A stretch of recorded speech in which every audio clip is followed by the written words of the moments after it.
السلام علیکم ورحمۃ اللہ وبرکاتہ۔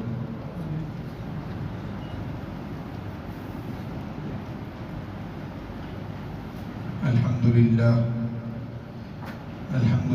نحمده ونستعینه ونستغفره ونؤمن به ونتوکل علیہ ونعوذ باللہ من شرور انفسنا ومن سیئات اعمالنا من يهده الله فلا مضل له ومن يضلله فلا هادي له ونشهد أن لا إله إلا الله وحده لا شريك له ونشهد أن سيدنا ونبينا ومولانا محمدا عبده ورسوله أما بعد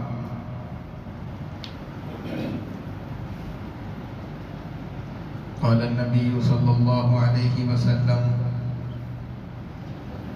الدين النصيحة أو كما قال عليه الصلاة والسلام۔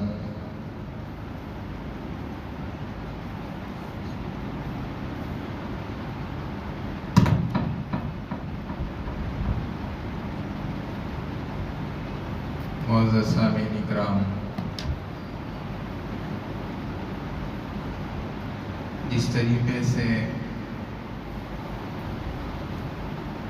درخت اپنے پھل سے پہچانا جاتا ہے، ایسے ہی انسان اپنے اخلاق سے جانا جاتا ہے۔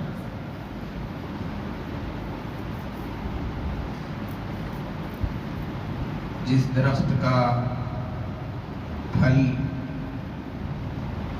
میٹھا ہوگا، دیکھنے میں اچھا ہوگا، اس کے اندر فائدے ہوں گے، تو لوگ اس درخت کی حفاظت کرتے ہیں اور اس سے فائدہ اٹھاتے ہیں۔ اسی طریقے سے جب کسی انسان کے اخلاق اچھے ہوں، اس انسان سے دوسرے لوگوں کو فائدہ پہنچتا رہتا ہے۔ لوگ جب اس کے ساتھ میں بیٹھتے ہیں تو بہت ساری مفید باتیں سیکھنے کو ملتی ہیں۔ جب اس طرح کے کردار کا آدمی ہوگا تو لوگ ایسے آدمی کو پسند کریں گے اور اس کے ساتھ میں بیٹھنا چاہیں گے۔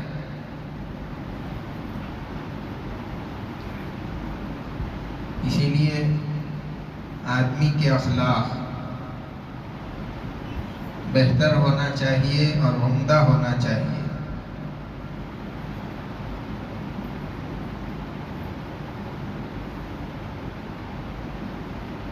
اللہ کے رسول صلی اللہ علیہ وسلم نے یہ بات ارشاد فرمائی کہ ایمان کے اعتبار سے کامل وہ آدمی ہے جس کے اخلاق اچھے ہیں۔ جس کے اخلاق اچھے ہوتے ہیں لوگ بھی اس کو پسند کرتے ہیں اور پروردگار عالم بھی اس کو پسند فرماتے ہیں۔ اسی لیے اللہ کے رسول صلی اللہ علیہ وسلم نے یہ بات فرمائی ہے کہ آدمی اچھے اخلاق کے ذریعے، اپنے اچھے برتاؤ کے ذریعے سے رات بھر عبادت کرنے والے اور دن بھر روزہ رکھنے والوں کے ثواب کو، ان کے مرتبے اور مقام کو پہنچ جاتا ہے۔ اچھے اخلاق کی اور اچھے کردار کی اتنی زیادہ اہمیت اللہ کے رسول صلی اللہ علیہ وسلم نے بیان فرمائی۔ ایک مرتبہ ایک صحابی رضی اللہ تعالیٰ عنہ اللہ کے رسول صلی اللہ علیہ وسلم کے پاس آئے اور انہوں نے حضور پاک صلی اللہ علیہ وسلم سے پوچھا، اے اللہ کے نبی، سب سے بہتر چیز کون سی ہے جو کسی آدمی کو دی گئی ہے؟ آپ صلی اللہ علیہ وسلم نے فرمایا کہ اگر کوئی بہتر چیز کسی کو دی گئی ہے تو وہ اچھے اخلاق، گویا کہ اللہ تبارک و تعالیٰ کی طرف سے اچھے اخلاق کا مل جانا یہ اللہ تبارک و تعالیٰ کی ایک بہت بڑی نعمت ہے، اللہ کی بہت بڑی نوازش ہے۔ اچھے اخلاق کو کردار بھی کہتے ہیں۔ ہمیشہ کردار کی ہی فتح ہوتی ہے، اسی لیے اپنے اخلاق اور اپنا کردار صحیح ہونا چاہیے۔ ایک تو اخلاق وہ ہے، ایک کردار وہ ہے جو یہودیوں کو دیا گیا تھا۔ ان سے کہا گیا تھا کہ اگر تم پر کوئی ظلم کرتا ہے، تم کو کوئی ستاتا ہے، کوئی پریشان کرتا ہے، تو جتنا وہ آدمی تکلیف دے رہا ہے اتنا ہی بدلہ لینے کی تم کو اجازت ہے۔ قرآن کریم کے اندر بھی یہ بات بیان کر دی گئی، النفس بالنفس والعین بالعین، جان کے بدلے میں جان، آنکھ کے بدلے میں آنکھ۔ یہ کردار یہودیوں کو دیا گیا تھا، یہ اخلاق حمیدہ۔ اور دوسرے جو عیسائیوں کو دیا گیا تھا، ان کو یہ حکم تھا کہ اگر تم کو کوئی تکلیف دیتا ہے اس کو معاف کر دو۔ آپ نے یہ مثل بھی سنی ہوگی کہ اگر کوئی ایک گال پر تماچا مار دے تو اپنا دوسرا گال بھی سامنے کر دو۔ یہ عیسائی مذہب کے اندر تعلیم ہے، یہ اخلاق کریمہ۔ اور امت محمدیہ کو جو دیے گئے ہیں وہ اخلاق عظیمہ ہیں۔ اللہ کے رسول صلی اللہ علیہ وسلم کے متعلق قرآن کریم کے اندر فرمایا گیا وَإِنَّكَ لَعَلَىٰ خُلُقٍ عَظِيمٍ۔ اور پھر وہ اخلاق عظیمہ کیا چیز ہے؟ قرآن بیان فرماتا ہے فَاعْفُ عَنْهُمْ وَاسْتَغْفِرْ لَهُمْ وَشَاوِرْهُمْ فِي الْأَمْرِ۔ ان کو معاف کر دیجئے، ان کی غلطیوں سے درگزر کیجئے، اور پروردگار کی بارگاہ میں ان کے لیے استغفار اور توبہ بھی کرتے رہیے، اور اپنے مشوروں میں ان کو شامل کیجئے۔ گویا کہ امت محمدیہ کو اخلاق کا جو نمونہ دیا گیا ہے، عطا کیا گیا ہے، 3 چیزیں اس کے اندر۔ صرف یہ نہیں کہ آپ نے معاف کر دیا اور بس ختم، بلکہ آپ کو معاف کرنے کے ساتھ ساتھ اس کی جو غلطی ہے اس پر آپ کو خود توبہ اور استغفار کرنا ہے، تاکہ وہ بندہ گناہ سے پاک ہو جائے جس نے آپ کے ساتھ میں برائی کی۔ یہ اعلیٰ کردار امت محمدیہ کو سکھلایا جا رہا ہے۔ اور پھر استغفار کرنے کے ساتھ ساتھ پہلے جو اس کے ساتھ تعلقات تھے، اس کے ساتھ ہمارا جو پہلے سے ملنا جلنا تھا، اس کو اسی حال میں برقرار رکھنا ہے۔ پہلے سے جس طرح مشورہ کرتے تھے، اس کے ساتھ ملنا جلنا تھا، اس کے ساتھ اٹھنا بیٹھنا تھا، یہ ساری چیزیں پہلے ہی کی طرح سے برقرار رکھنا ہے۔ معاملات کے اندر اس کے ساتھ ملنے میں پہلے اور بعد والے میں کسی طرح کا کوئی تبدل اور تبدیلی نہیں ہونی چاہیے۔ یہ اخلاق امت محمدیہ کو قرآن کریم میں اور نبی رحمت صلی اللہ علیہ وسلم کے مختلف ارشادات کے اندر سکھلائے گئے ہیں، اور یہی دین اسلام کا حسن بھی ہے کہ یہ اخلاق کو پھیلانے کی تعلیم دیتا ہے۔ دنیا کے اندر جو اسلام پھیلا یہ اخلاق کے ذریعے سے پھیلا ہے۔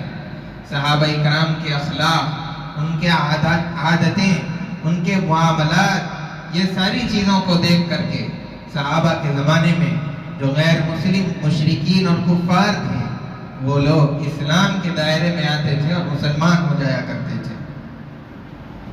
اسی لیے ہر ایک کے ساتھ میں ہمارا برتاؤ ٹھیک ہونا چاہیے، چاہے ہمارے رشتہ دار ہو یا کوئی بھی ہو۔ ہر مسلمان کو اللہ تبارک و تعالیٰ نے بھائی قرار دیا، انما المؤمنون اخوہ۔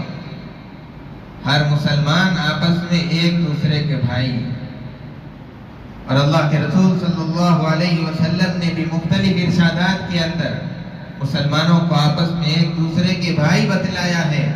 اسی لیے ایک مسلمان کا اپنے دوسرے مسلمان بھائی کے ساتھ میں برتاؤ اس کے ساتھ میں معاملات کا کرنا،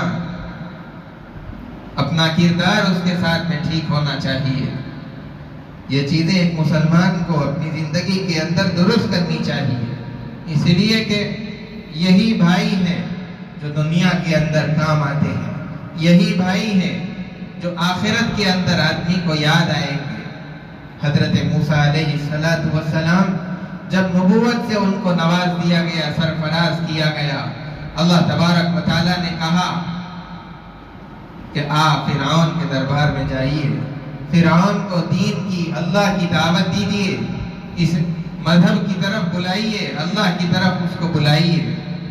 حضرت موسیٰ علیہ السلام نے اس وقت میں اللہ تبارک و تعالیٰ سے یہی بات مانگی تھی کہ اے اللہ میرے لیے کوئی مددگار، میرا سہارا دے دیجیے، میرے بھائی ہارون ان کو میرے ساتھ میں نبی بنا کر کے بھیجائیے۔ اللہ تبارک و تعالیٰ نے بھائی کو نبی بنایا اور پھر دونوں بھائی مل کر کے فرعون کے دربار میں جا کر اللہ کی طرف بلاتے ہیں۔ تو دنیا کے اندر آدمی کے جو کام آنے والا ہے اس کا بھائی، اس کا مسلمان بھائی، ایمان والا بھائی، اور اسی طریقے پر آخرت کے اندر بھی جب حشر کا میدان قائم ہو جائے گا، آدمی وہاں کی ہولناکی کو، وہاں کے بھیانک منظر کو دیکھے گا، اس وقت میں بھی آدمی پناہ ڈھونڈنے کے لیے جب نکلے گا تو اپنے بھائی کے پاس، یوم یفر المرء من اخیہ، آدمی جس دن اپنے بھائی کے پاس میں بھاگے گا تاکہ کوئی پناہ کی جگہ اس کے پاس مل سکے۔ تو دنیا کے اندر ہو یا آخرت کے اندر ہو، آدمی کا بھائی ہی اس کا ساتھ دینے والا، اس کا کام آنے والا اور انسان کو یاد آنے والا ہے۔ اسی لیے اپنے ہر مسلمان بھائی کے ساتھ میں آدمی کا کردار، آدمی کے اخلاق اچھے ہونے چاہیے۔ اللہ کے رسول صلی اللہ علیہ وسلم نے ایک ایسی بات ارشاد فرمائی کہ جس کے ذریعے سے معاشرے کے اندر پائی جانے والی خرابیاں، پائے جانے والے جھگڑے، یہ سب کچھ ختم ہو سکتا ہے۔ حضور پاک صلی اللہ علیہ وسلم نے قسم کھا کر کہا کہ قسم ہے اس ذات کی جس کے قبضے میں میری جان ہے، لا یؤمن عبد، کوئی بندہ کامل مومن نہیں ہو سکتا اس وقت تک حتی یحب لأخیہ ما یحب لنفسہ، یہاں تک کہ اپنے بھائی کے لیے وہی چیز، وہی بات پسند کرے جو اپنے لیے پسند کرتا ہے۔ آدمی تو اپنے لیے عزت پسند کرتا ہے، اپنے لیے اچھی زندگی پسند کرتا ہے، تو یہی چیز اپنے مسلمان بھائیوں کے لیے بھی پسند کرنی چاہیے۔ ان کے ساتھ میں ہمارا رویہ ویسے ہونا چاہیے جیسے آپ اپنے لیے چاہتے ہیں۔ اگر آپ یہ چاہتے ہیں کہ معاشرے کے اندر آپ کی عزت ہو، آپ یہ چاہتے ہیں کہ معاشرے کے اندر لوگ آپ کے ساتھ ہنستے کھیلتے ملتے جھلتے رہیں، تو آپ کا بھی معاملہ دوسروں کے ساتھ ٹھیک اسی طریقے سے ہونا چاہیے۔ اسی لیے اپنے کردار کو درست کرنا، صحیح کرنا، اخلاق کو سنوارنا چاہیے۔ اللہ کے رسول صلی اللہ علیہ وسلم نے فرمایا، صل من قطع، جو آدمی رشتے توڑنے کی کوشش کر رہا ہے اس کے ساتھ میں رشتے جوڑو۔ جو آدمی آپ سے کٹنے کی کوشش کر رہا ہے اس سے قریب ہو جاؤ۔ واعف عمن ظلمک، جو آدمی آپ پر زیادتی کرتا ہے معاف کر دیجئے۔ واحسن الی من اساء الیک، اور جو آدمی آپ کے ساتھ میں برائی کرتا ہے تو آپ اس کے ساتھ اچھائی کریے، کیونکہ اچھائی کے متعلق قرآن کریم کے اندر یہ فرمایا گیا، وَلَا تَسْتَوِي الْحَسَنَةُ وَلَا السَّيِّئَةُ، کہ اچھائی اور برائی کے برابر نہیں ہو سکتے۔ ادفع باللتی ہی احسن، برائی کو اچھائی کے ذریعے سے دور کر دیجئے۔ جب آپ اپنے سامنے والے کے برے برتاؤ کو معاف کرتے ہوئے اس کے ساتھ میں اچھائی کریں گے، اس کے ساتھ اچھا برتاؤ کریں گے، نتیجہ کیا ہوگا اس کو بھی قرآن کریم نے بیان کر دیا، فَإِذَا الَّذِي بَيْنَكَ وَبَيْنَهُ عَدَاوَةٌ كَأَنَّهُ وَلِيٌّ حَمِيمٌ، کہ آپ کے اور دوسرے جس کے درمیان میں دشمنی ہوگی، اچھا برتاؤ کرنے کے نتیجے کے اندر وہ آدمی آپ کا جگری ہو جائے گا، ہر معاملے میں آپ کے ساتھ کھڑا ہوا نظر آئے گا، ہر مصیبت کے اندر آپ کا سہارا بنے گا، آپ کا ہاتھ بٹائے گا۔ اسی لیے اپنے کردار کو، اپنے اخلاق کو آدمی سنوارے اور درست کرے۔ کردار کیسے ہونا چاہیے؟ انبیاء علیہ السلام جب دنیا کے اندر تشریف لاتے اور قوم ان سے ان کی نبوت کی دلیل مانگتی، موسیٰ علیہ السلام کو لاٹھی دی گئی، انہوں نے اس کے ذریعے سے لوگ دکھا کر کے اپنا معجزہ لوگوں کو دین اور اللہ کی طرف بلایا۔ اور حضرت عیسیٰ علیہ السلام نے اپنے معجزے دکھلائے، بیمار کو صحت مند کر دینا، نابینا کو بینا بنا دینا، اور زمین سے مردے کو اللہ کا نام لے کر کے کھڑا کر دینا۔ یہ معجزات دکھا کر کے انبیاء علیہ السلام لوگوں کو اللہ کی طرف بلاتے تھے۔ لیکن نبی رحمت صلی اللہ علیہ وسلم جب دین کی دعوت دینے کے لیے پہاڑ پر کھڑے ہو گئے، اللہ کی طرف بلانے کے لیے ندا لگائی، آواز لگائی، قوم نے پوچھا کہ آپ کی نبی ہونے کی کیا دلیل ہے؟ اللہ کے رسول صلی اللہ علیہ وسلم نے کوئی معجزہ پیش کرنے کے بجائے آپ نے اپنے کردار کو ان کے سامنے پیش کیا۔ آپ نے کہا کہ کیا میں نے پوری زندگی جو اب تک کی گزاری ہے تمہارے درمیان رہ کر کے نہیں گزاری؟ کیا میری جوانی تمہارے درمیان رہ کر کے نہیں گزری؟ کیا میری زندگی کو نہیں دیکھتے کہ گناہوں سے کتنی پاک صاف ہے، میرے معاملات کتنے کھرے ہیں، صاف صاف معاملات، صاف صاف زندگی، میرا کردار بالکل کھلا ہوا ہے تمہارے درمیان اور تمہاری آنکھوں کے سامنے؟ کیا اس کے دیکھنے کے بعد بھی مجھے نبی تسلیم نہیں کرتے؟ اسی لیے مشرکین جب اللہ کے رسول صلی اللہ علیہ وسلم کو نبی نہیں مانتے تھے تو کسی نے آپ کو جادوگر کہا، ساحر کہا، اور جو کچھ کہنا تھا ان لوگوں نے کہا، لیکن پورے مکے کے مشرکین میں سے کسی ایک آدمی نے بھی آپ کو کاذب اور جھوٹا نہیں کہا۔ مختلف چیزیں کہتے رہے، لیکن کسی ایک منکر کی بھی یہ ہمت نہیں ہوئی کہ حضور پاک صلی اللہ علیہ وسلم کے کردار پر بات کرتا، حضور کے اخلاق کے بارے میں کوئی چیز کہتا۔ کسی کی یہ ہمت نہیں تھی، اس لیے کہ سارے اخلاق ان کی آنکھوں کے سامنے، حضور پاک صلی اللہ علیہ وسلم کا دن، حضور کی راتیں، حضور کی تنہائیاں اور حضور کا مجموعہ، ساری چیزیں، پوری زندگی ان کے سامنے تھی۔ اسی لیے کسی کی بھی ہمت حضور کے کردار کے بارے میں بات کرنے کی نہیں ہوئی۔ ایسا کردار اللہ کے رسول صلی اللہ علیہ وسلم نے اور ایسے اخلاق حضور پاک صلی اللہ علیہ وسلم نے صحابہ کے سامنے اور پھر پوری امت کے لیے ایک نمونہ بنا کر کے اللہ نے ہم کو دیا ہے۔ اسی لیے اس نمونے کو سامنے رکھتے ہوئے ہم کو اپنے اخلاق کے درست کرنا اخلاق درست کرنا اور کردار کو سنوارنا چاہیے۔ ایک مرتبہ اللہ کے رسول صلی اللہ علیہ وسلم جا رہے تھے، آپ نے دیکھا کہ کچھ لوگ بیٹھے ہوئے ہیں، وہاں جا کر کے آپ کھڑے ہو گئے اور آپ نے ان لوگوں سے پوچھا کیا میں تم کو یہ بات بتاؤں کہ لوگوں میں سب سے بہتر کون ہے اور سب سے برا کون؟ وہ جماعت والے خاموش رہے، اس مجلس میں سے کسی نے کچھ نہیں کہا۔ 3 مرتبہ حضور پاک صلی اللہ علیہ وسلم نے سوال کیا۔ آپ صلی اللہ علیہ وسلم جب تیسری مرتبہ کہتے ہیں تو ایک صحابی کہنے لگے کہ اللہ کے رسول آپ ہم کو بتا دیجئے۔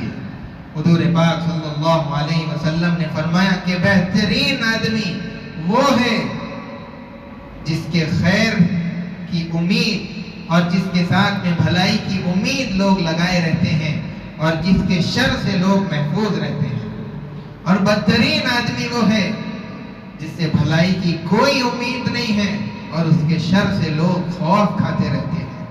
اسی لیے آدمی کو بہترین آدمی بننا چاہیے جس سے لوگوں کو فائدہ پہنچے، جس کے اخلاق اچھے ہوں، جس کے ملنے سے آدمی کے چہرے پر مسکراہٹ آ جائے اس کی مشکلات کا بوجھ ہلکا ہو جائے، ایسا آدمی اپنے اخلاق کو بنائے، اس طریقے پر اپنے کردار کو آدمی سنوارے۔ اللہ کے رسول صلی اللہ علیہ وسلم ایک مرتبہ بیت اللہ شریف کا طواف کر رہے تھے۔ طواف کرتے ہوئے آپ نے کعبۃ اللہ کی طرف دیکھا اور دیکھ کر کے کعبے کو خطاب کرتے ہوئے یہ کہا کہ اے کعبہ، اللہ تبارک و تعالیٰ نے تجھ کو کتنا معزز بنایا ہے، کتنا شرف تجھ کو دیا ہے، لیکن ایک مومن کا مقام تجھ سے بھی بڑا ہوا ہے۔ گویا کہ ایک مسلمان کا جو مقام ہے وہ کعبۃ اللہ سے بھی اونچا اور بڑا ہوا۔ آج مسلمان کعبۃ اللہ کو سجدہ کر رہے ہیں، اس کا طواف کر رہے ہیں، اس کی عظمت، اس کا احترام کر رہے ہیں، لیکن دوسری طرف ایک مسلمان کی اس کے ساتھ بدتمیزی، اس کی دل آزاری، جس کا مقام کعبے سے بھی بڑا ہوا ہے، اس کا مقام نہیں سمجھا۔ اسی لیے آدمی جس طرح کعبۃ اللہ کا احترام کرتا ہے، آپس میں مسلمانوں کا، اپنے مسلمان بھائیوں کا اس سے زیادہ احترام، ان کی تعظیم، ان کی عظمت، ان کا اکرام، مشکلات کے اندر ان کا ساتھ دینا، ان کے مددگار بننا، یہ چیزیں آدمی اپنے کردار کے درست کرنے کے ذریعے اپنے اندر پیدا کر سکتا ہے۔ اللہ کے رسول صلی اللہ علیہ وسلم نے اس کے علاوہ بہت ساری چیزیں اخلاق کی لائن سے احادیث کے اندر بیان فرمائی ہیں۔ وقت نہیں، اگر ان سب چیزوں کو بیان کیا جائے تو بہت زیادہ وقت ہو سکتا ہے، اسی لیے اتنا آدمی کو یاد رکھنا چاہیے جو اللہ کے رسول صلی اللہ علیہ وسلم کے اخلاق ہے، جیسا حضور پاک صلی اللہ علیہ وسلم کا کردار رہا ہے، وہ اخلاق، وہ کردار ہم اپنی زندگی کے اندر میں پیدا کرنا چاہیے، اپنے اخلاق کو سنوارنا چاہیے، اپنے کردار کو درست کرنا چاہیے۔ اللہ تبارک و تعالی ہم سب کو اخلاق عظیمہ نصیب فرمائے، حضور پاک صلی اللہ علیہ وسلم کی زندگی کو ہمارے سامنے رکھتے ہوئے ویسی ہی زندگی گزارنے کی توفیق عطا فرمائے۔ وصلی اللہ وسلم علی سیدنا محمد وعلی آلہ واصحابہ اجمعین، وآخر دعوانا الحمدللہ رب العالمین۔ جو حضرات سنت نہیں پڑھے، سنت پڑھ لیجیے۔